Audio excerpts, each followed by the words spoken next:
120,000 people in 1989, 450,000 people in 1998, 1 million people in 2003, over 2.2 million in 2006.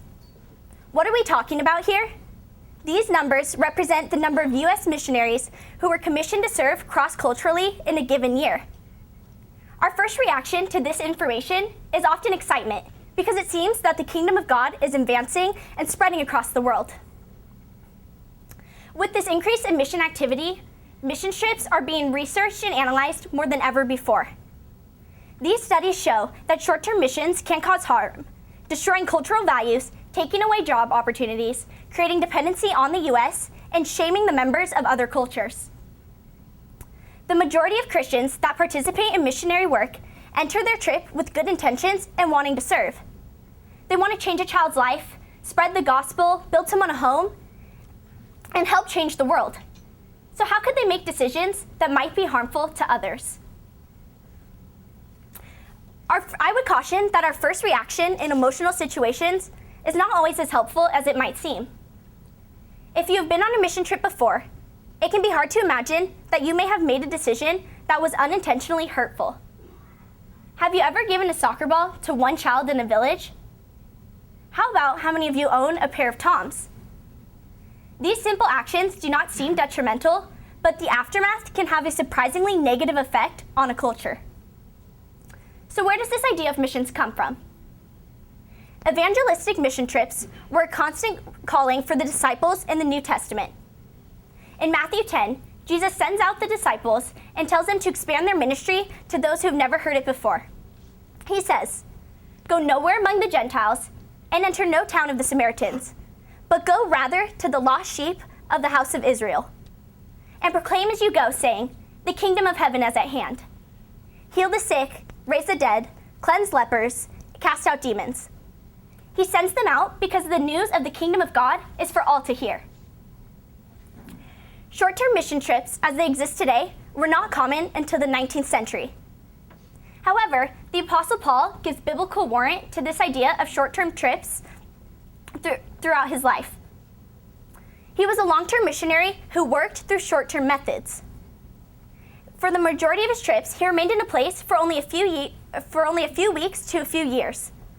He used short-term methods to instill long-lasting transformations by planting churches and indoctrinating the people. Missionary work continues to increase in the 21st century today. Statistics show that 10 years ago, 29% of 13 to 17-year-olds had traveled at least once on a mission trip. 3 years later, 41% of 15 to 20-year-olds had taken the opportunity, as well as 1.6 million adults taking trips for an average period of about 8 days of service. The cost for this devotion to ministry? Over $2.4 billion. As the number of short-term missions increases, it is crucial that they are carried out in a way that is beneficial to other cultures. Mission trips often do more harm economically and emotionally than good because of the unintended consequences of poorly planned charitable work. Honorable intentions too often have a negative effect on the members of other cultures. The ethnocentrism, the tendency for Americans to believe that their culture is superior to that of other nations that Westerners possess, can make other people feel inferior and powerless in their own society. Missionaries often lead other cultures down a destructive road of dependence, rather than encouraging self-sustainability.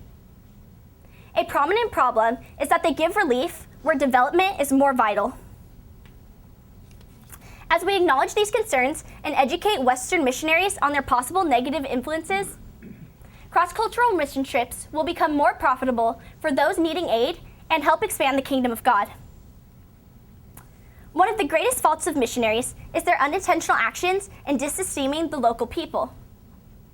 Dwayne Elmer, Chair of International Studies at Trinity Evangelical Divinity School, defines ethnocentrism as the tendency for each person to believe that his cultural values are superior to those of other cultures.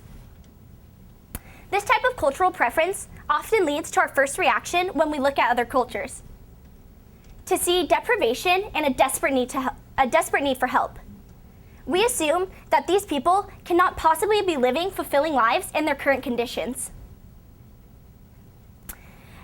However, a good life does not equivocate to material possessions. Material possessions help, but they are not the whole package.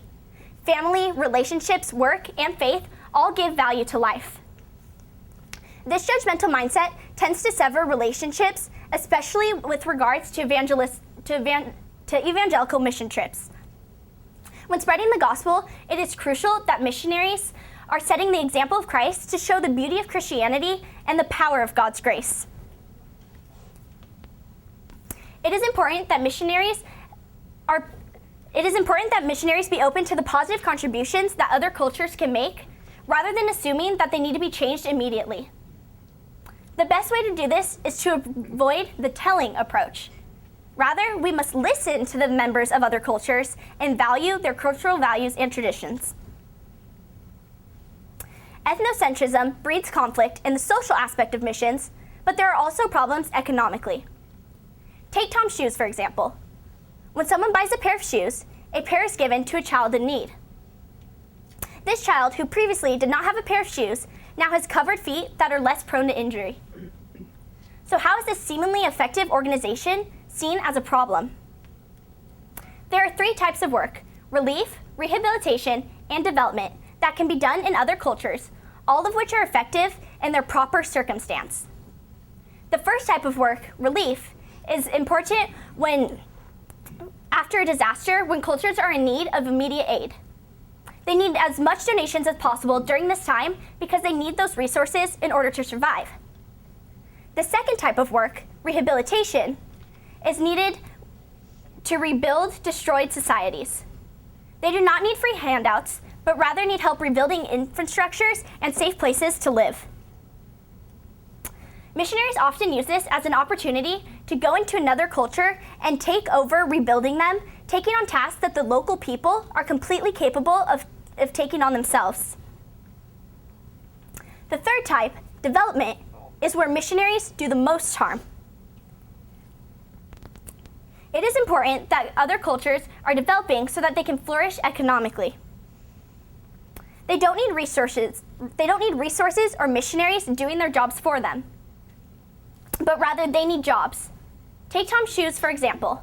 The second pair of shoes is considered a handout because it is a free gift to the people.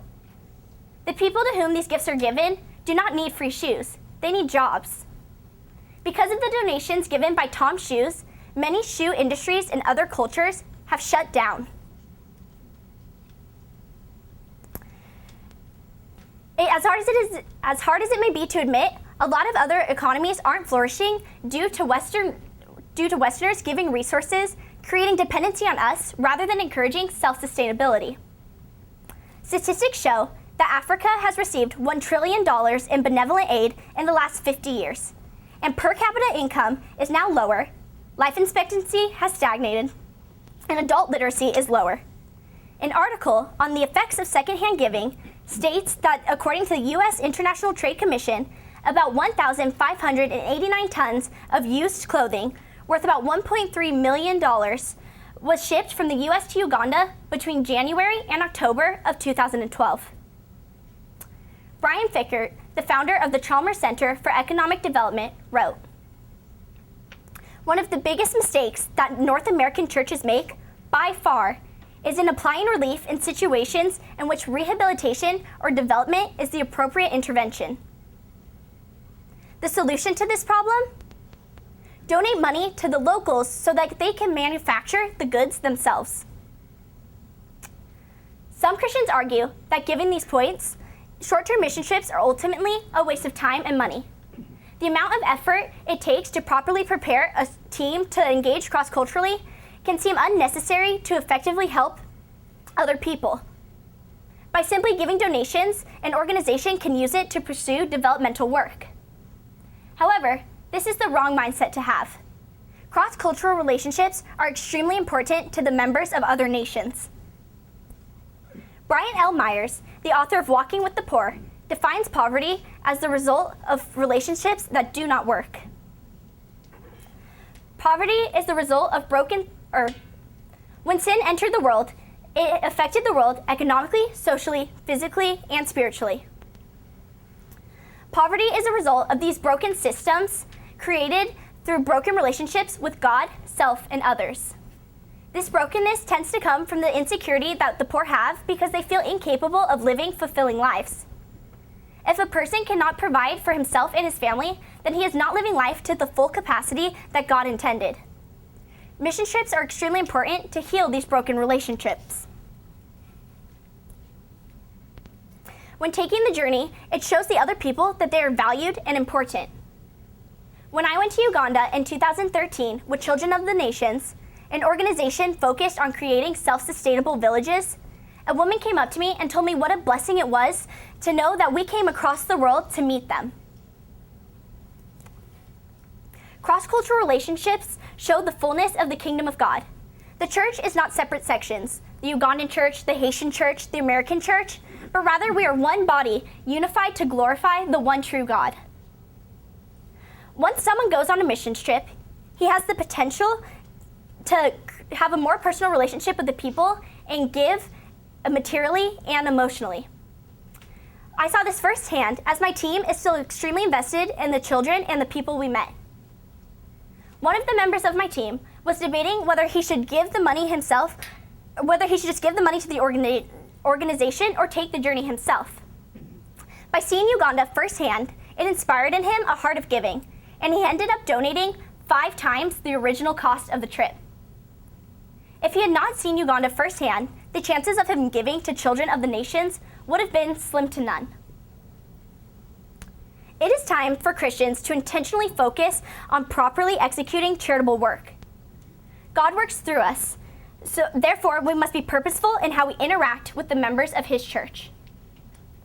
I lay this challenge before you. If you are intending to engage cross-culturally, undergo the proper training and make sure that you are empowering the people socially, economically, and spiritually. If you're a pastor, make sure that your team is properly trained. Take a few weeks to discuss the culture with them. Encourage the team members to read a book, such as When Helping Hurts, which accurately summarizes the common errors made on short-term mission trips.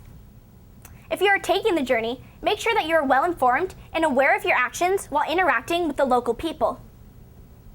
If you are supporting short-term missionaries and outreach organizations, make sure that they are focused on developmental work, not giving free handouts.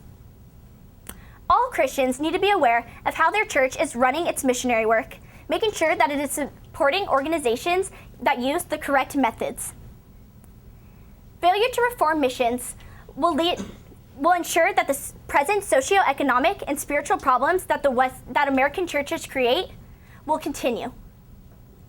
By changing our approach to missions, each and every one of us has the chance to help another nation and help expand the kingdom of God. Thank you.